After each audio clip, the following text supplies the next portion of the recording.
Hello and welcome to the bizlaunchpad.com. My name is Jake Mansfield and I'll be your host for this tutorial. Um, this tutorial is about creating units within the bizlaunchpad.com. We call this the Easy Course Builder because it's easy, but I want to help you show how you can leverage it to create the courses that you want for your students and for your business. The first steps here are very simple and straightforward. We have two steps. Click the All Units tab, and then the second step is to add the new user. Selecting the Add New button will take you to the settings for the unit. You can start adding content to your course in that section. So let's go ahead and go there. As you can see, the course is a lot different here, or the settings page here. Get that for you. You'll see step 3. This is where we add new units. Add the title there. And then step 4, this is really the visual composer area, and this is where the heart of all the content goes. In this area you can add different types of media like video, images, text blocks, buttons, and call to action buttons, and all kinds of different media at this point, but this is really the heart of your content. So when we discuss units, that term really is synonymous with a slide from PowerPoint or a page in a book. So just think of it in those terms and you'll be good to go, and you can know that you can add all your content on this page or this unit.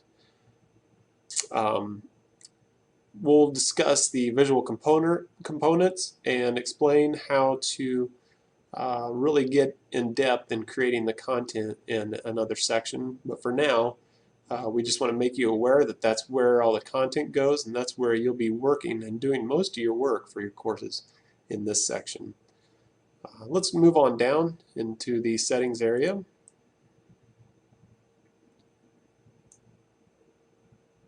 Okay. And you'll notice step 5 has you describe the unit to your students. This text can really just be basic descriptions of what the page is all about, and you can help the student with a simple description of what they're going to learn on this page. The 6th step is the general setting for displaying icons.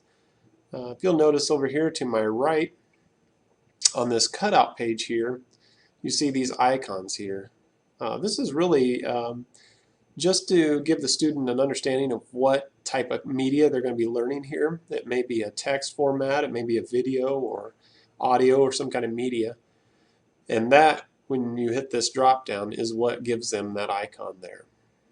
Step 7 is really just basically creating that page and making it as a preview. If you don't want it to be a preview, leave it on hide. If you want it to be a preview, give them a sneak peek at what the rest of the course is like. Go ahead and turn that to on or show, and that will be displayed as a free unit.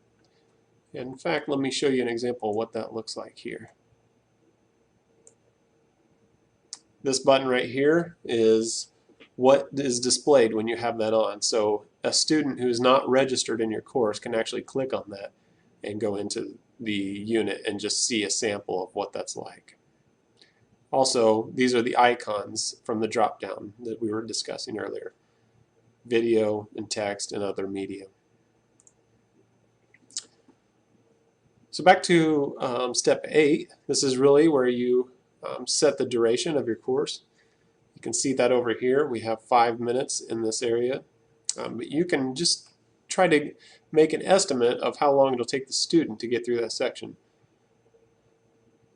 If you were displaying a video and the video is 8 minutes long, and there's no other content on that page, you can easily say that that unit is 8 minutes long. If you have other resources or text fields that they need to read through, you might estimate those and give them a broad understanding of what they're getting ready for and how long it's going to take them to get through that for the user.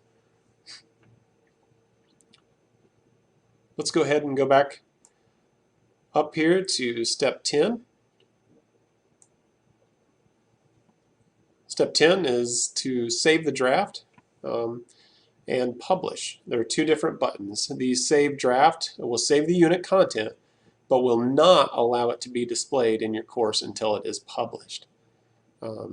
The publish button actually makes this unit live if your course is published. So there are two differences. And really, for the most part, when you start creating a course, you'll just be saving this as a draft. Once it is published, that button will go away, and you'll just be publishing that button. Step 11 is really about linkage, linking your courses together. Courses, units, quizzes, and quiz questions all have to have the same linkage within one course. This step is required for you to be able to see this unit displayed in your associated course curriculum drop-down menu. So when you go into the course, you'll have a drop-down menu, and you'll actually see this unit displayed by its linkage. If the linkage is not associated to the course, you will not see it in the drop-down menu. So it's really important to make sure these all coordinate and associate with the right course and use the same terminology in this linkage ID. The next slide here is really just kind of a brief overview of the Visual Composer. We'll go into more depth and different exercises and show you what capability this really has. But for now, let's take a look at what you get when you first open up a new page. In the Visual Composer, you'll see that there are three options to start with. You can add an element, which is a media file, or you can add a text block, and that's option 1. So it's just really simple right off the bat.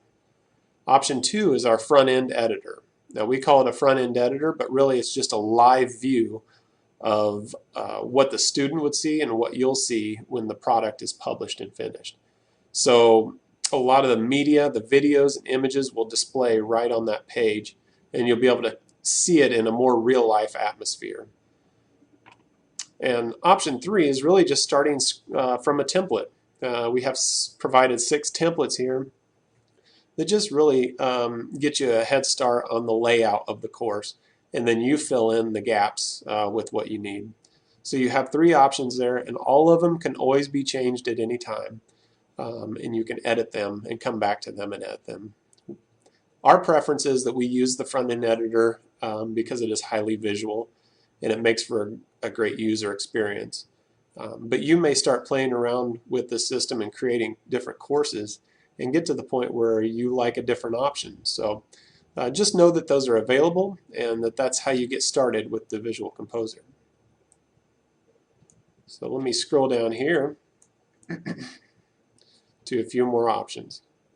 These are the media types that you get to display within the Visual Composer, and you get to put in your unit. A row is really a definition for how you're going to lay out the course. If you add a row, it's a horizontal row that is displayed where you add media to it. So then if you added a row, you could add all these elements within that row. The great thing about a row is that you can break it up into columns. You can add 1 to 6 columns within here. Now it's highly recommended that you probably leave it to 1 or 2 for stage width size. But for this example, you can have a video on a left-hand column, and then you can have text giving a description of the video on the right-hand column, and that would be perfectly acceptable in this case. And it's just a way to give your course a nice layout and feel and arrange your items. We also have text blocks, separators for different types of content, and then we have single images that is just that you can add images to your content and really give it some spice and some appeal for your students and have graphical elements that they can see. In the video player, we ask that you create your videos and upload them to YouTube, and then from YouTube you copy the link and add it into the video player. This is a good system because it allows you to control your content. We ask that you do not link to other people's content because you never know when those links will break or move. By adding your own video content, you're able to control that content and make sure that it's always available for the student. So remember that you don't want to link to outside content. You want to always be in control of your content for great courses. We have other options like Google Maps, raw HTML if you're a developer. We also have progress bars and pie charts if you have statistical data that you'd like to display. You can add empty spaces to your course and give your elements a buffer if you want more spacing in between them. We also have custom headings where you can add Google Fonts. And then we have two types of buttons. One is just a regular button where you can add resources and show links.